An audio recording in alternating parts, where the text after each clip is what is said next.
Salut, salut. Alors, j'avais envie de dire bonjour mes amis. Et puis j'ai une expression que moi j'aime bien. Salut les louloutes et les loulous.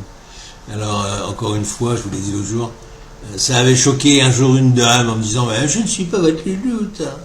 Bon, on s'en fout, parce que on est le 1er juillet 2026 et qu'il est 16h52 à Marchevo en Bulgarie et qu'aujourd'hui j'ai envie de vous faire rire, mais aussi un peu réfléchir quand même.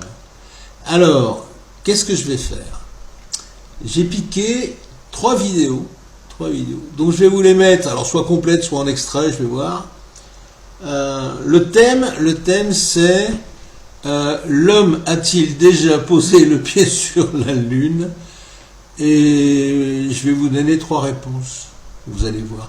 Alors, une petite précision d'ailleurs, c'est que mes parents avaient une très belle propriété, c'était un château, dans le Lot-et-Garonne, et c'était donc en 68. Donc 68, j'avais 10 ans, enfin ça c'est pour ceux qui suivent, et donc j'étais parti me coucher, parce que c'était relativement tard, et ma grand-mère, elle est venue me chercher en me disant viens, tu vas voir, tu vas assister à quelque chose d'exceptionnel. Et cette chose d'exceptionnel, c'était l'alunissage et le premier pas d'un homme sur la Lune. C'était sur une petite télévision en noir et blanc, mais je m'en souviens comme si c'était hier. Et puis les années ont passé, et puis mais vous allez voir, je vais vous passer. Je vais commencer d'ailleurs par mon pote, enfin, quelqu'un que j'aime beaucoup, c'est Dieudo, parce que finalement il a vécu la même chose que moi. Et ce qu'il va vous dire là, finalement, j'aurais pu le dire moi-même. Vous allez voir. Si les ordures qui nous gouvernent sont capables de leur faire gober que l'homme est allé sur la Lune, bah, c'est la porte ouverte à n'importe quoi. Pourquoi s'arrêter en si bon chemin? Je me mets à la place des mecs de la NASA, bon ben... toi, tu te couches pas avec un carré d'as dans les pattes. Tu continues à plaisanter. Moi, la NASA, ils seraient arrivés avec leur scaphandre chez moi, tu sais. Ils auraient chié sur la table. Ils nous auraient dit, allez-y, mangez, c'est un vaccin contre la grippe. Ah, on aurait bouffé la table, je suis tout de suite. Non, mais... Tu sais, j'ai été livré à moi-même quand j'étais petit. Je regardais mes parents, tu sais, ça fait drôle. Comment expliquer à ces deux personnes a priori adultes que la seule façon d'aller sur la Lune, bon, c'était d'éteindre la télévision et d'aller dormir. Tu peux pas. Il n'y a pas d'autre façon de te déplacer sur la Lune. Comment ne pas flairer l'arnaque? Attends, tu plaisantes? Ça se voit que ça a été tourné en Tunisie, cette merde. Il y a un dromadaire au fond. Et le coup de la Jeep lunaire, c'est normal? C'est pas se foutre de la gueule du monde. D'un côté, ils obligent les astronautes à faire des régimes pour perdre 50 grammes. De l'autre côté, ils embarquent une Jeep lunaire. Vas-y, monte 16 sur la galerie, ça va tenir. Allez, faut qu'on y aille, les gars, là. Et puis, le tout pour faire 50 mètres sur la Lune. Tu le vois avec cette Jeep lunaire, il fait 2 dérapages. Joint de culasse, merde, allez, on finit à pied. Il y en a peut-être qui croient que l'homme est allé sur la Lune, il n'y a pas de problème. Vous croyez en ce que vous voulez. D'ailleurs, Jackie, met un peu de lumière. Qui croit que l'homme est allé sur la Lune? Levez la main pour voir. Ouais, mais laisse-le, enfin, il a le droit d'y croire. C'est quoi cette façon? Il croit, et alors? Mais vous avez raison de croire, si t'as envie, si ça te fait du bien. Ah, il y en a qui croient pas. Bon, ben voilà. Chacun doit pouvoir croire en ce qu'il veut, c'est ça, je comprends pas. Ami Dieudo. Alors vous l'aimez, alors si vous l'aimez pas, m'empêchez pas de l'aimer. Voilà. J'adore ce mec. Parce que franchement, il nous a sorti depuis des décennies des vérités, mais grosses. Et je vais vous le prouver. Je vais vous mettre deux mecs incontournables. Alors là, si vous discutez ce que racontent ces gens-là, on ne peut plus rien pour vous, les enfants. Et c'est le rêve absolu d'un astronaute, marcher sur la Lune? Ouais, je pense qu'on est tous un petit peu explorateurs dans un coin de notre tête. Donc aujourd'hui, la station spatiale, c'est ce qu'il y a de plus loin, donc c'est là qu'on va. Mais si demain, il y a une destination plus lointaine, je sais que moi et tous mes collègues, on lèvera la main pour y aller et se porter volontaire. Ouais. Pourquoi? Parce que faut imaginer, il y a pas de vie, c'est la désolation et puis c'est un endroit où personne n'est jamais allé, c'est un endroit qui est inatteignable, c'est un endroit dont les hommes et les femmes ont rêvé depuis des millénaires. Donc ça a une dimension qui dépasse, moi je trouve, l'échelle de l'être humain et c'est ça qui est magique. Non, attends. Ah bah non, rigole pas. Thomas Pesquet. Thomas Pesquet, il a la Légion d'honneur, il est reçu partout et tout ça. Ah oui, oui. Ah ben le plus loin qu'il ait été jusqu'à présent, si tu veux, c'est la station spatiale. Bon, qui même elle est apparemment est remise en question, mais ça, là je dirais que je suis un peu partagé. Mais qu'est-ce qu'il nous dit? Il nous dit que c'est un rêve d'aller un jour sur la Lune. Et c'est marrant parce qu'en plus, ils nous mettent des images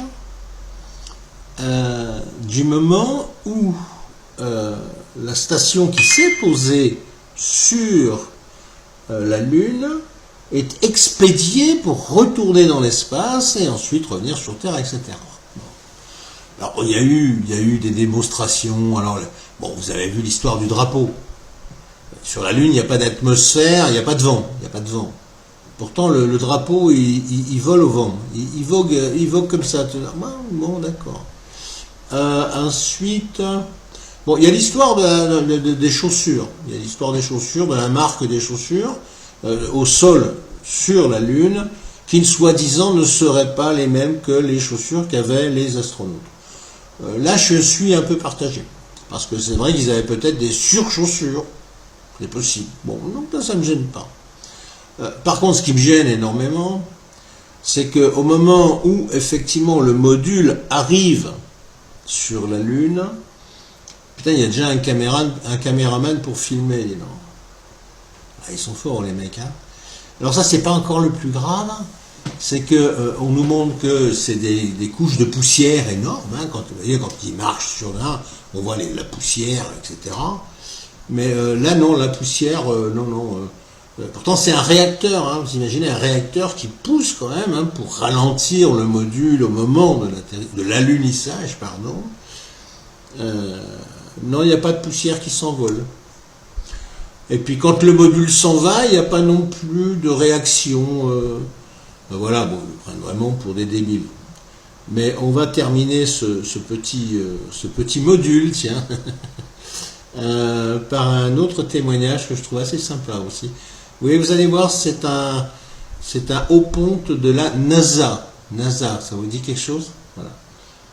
Marcher sur la Lune en 2028, c'est réaliste en un mot?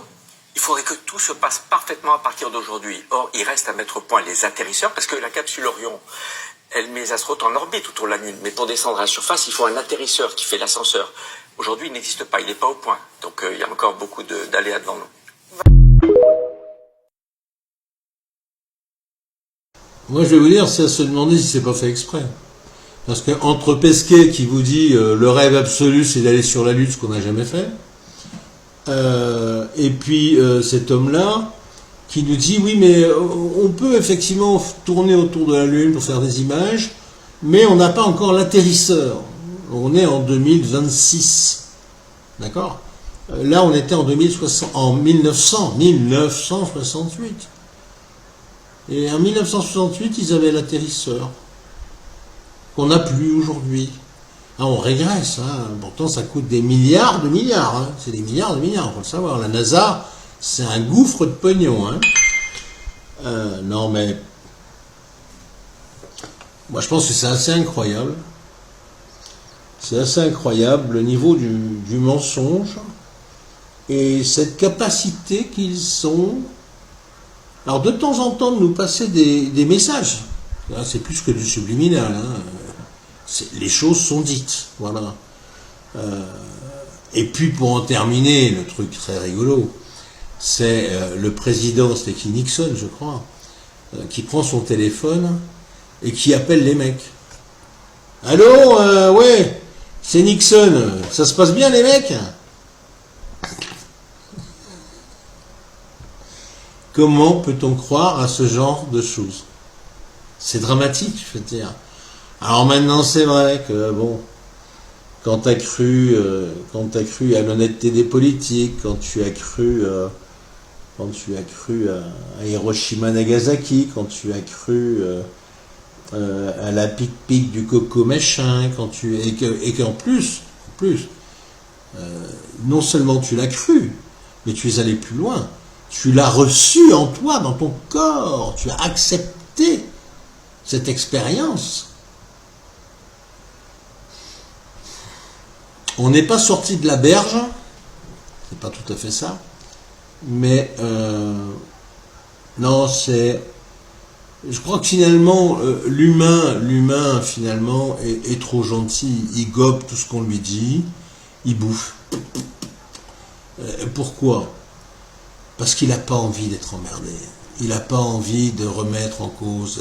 Il n'y a que des tarés comme moi, on est nombreux quand même, hein, mais il n'y a que des tarés comme moi pour essayer d'essayer de réfléchir. Et de se dire, bon, on en est où les gars? Oh, on va où là?